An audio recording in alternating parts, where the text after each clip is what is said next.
92 to 95 FM, 810 medium wave, and on digital radio. BBC Radio Scotland. Many thanks, Bruce.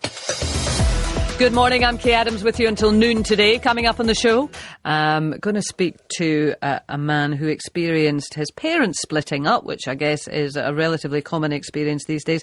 But he was well in his 50s and his mum and dad were in their 80s. Mum was 81 when she decided that she would like to go out alone, and obviously he was very much involved in getting them both kind of resettled into life. So we'll be speaking to him before midday.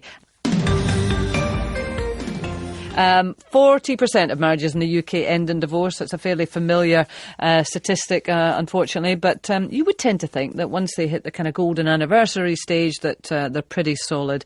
Not so for Graham Russell's mum and dad. His mum decided it was time to make the break and move into her own flat at the age of 81, leaving Graham, I'm sure, to draw on all of his experience as a relationship counsellor. Good morning to you, Graham. Good morning, Kaye. Good morning. I imagine an unusual occurrence for someone to decide at that. How long had your mum and dad been married? Well, they got married in 1955, so this year would probably be, I think it works about 60, that'd be the 61st wedding anniversary. Right. Did it come as a surprise to you that they decided to call it a day? It wasn't a surprise. I mean, it's something that my mum had kind of wanted to do for a long time. In fact, she did have some kind of a dress rehearsal sort of about 20 odd years ago when she kind of left and kind of worked for a wealthy couple as a kind of live-in housekeeper. And it didn't really work out. It didn't give her the freedom that she wanted. And then so she went back and, they kind of continued on with their lives together, but kind of separate. And it was just last year that she really decided to make that break and branch out on her own. And when they were together, but clearly not... Well, were they unhappy? I mean, how were they together in those years before your mum decided to make the split?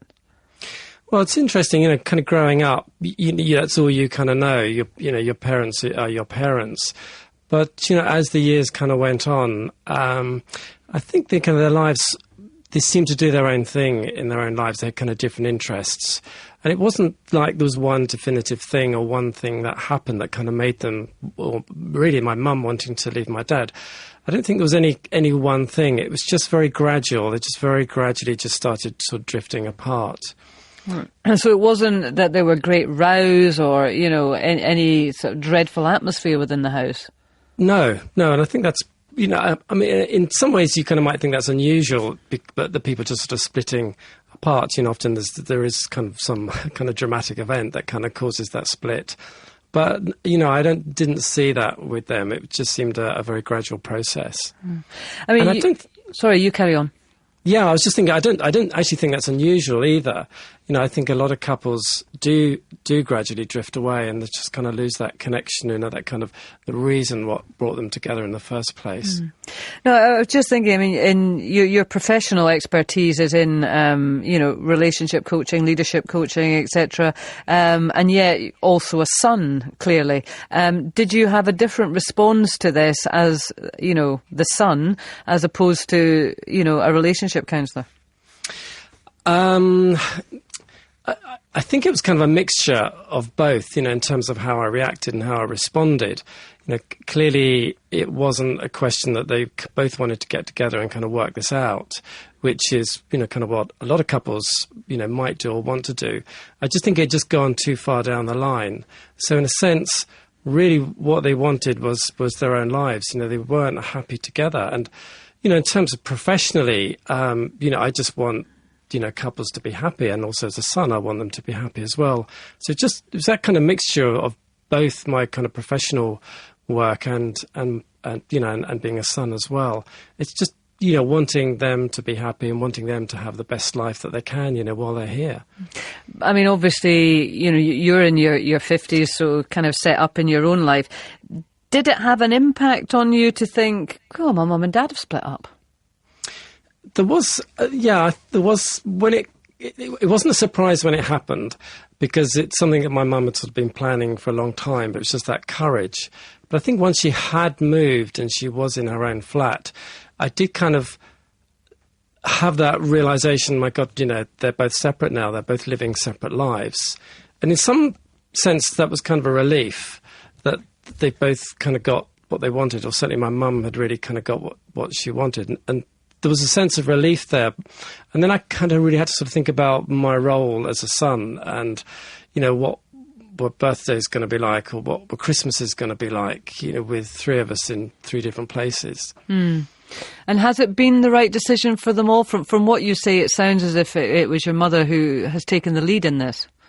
Yeah, definitely. She's definitely taken the lead. It was certainly something that she wanted to do.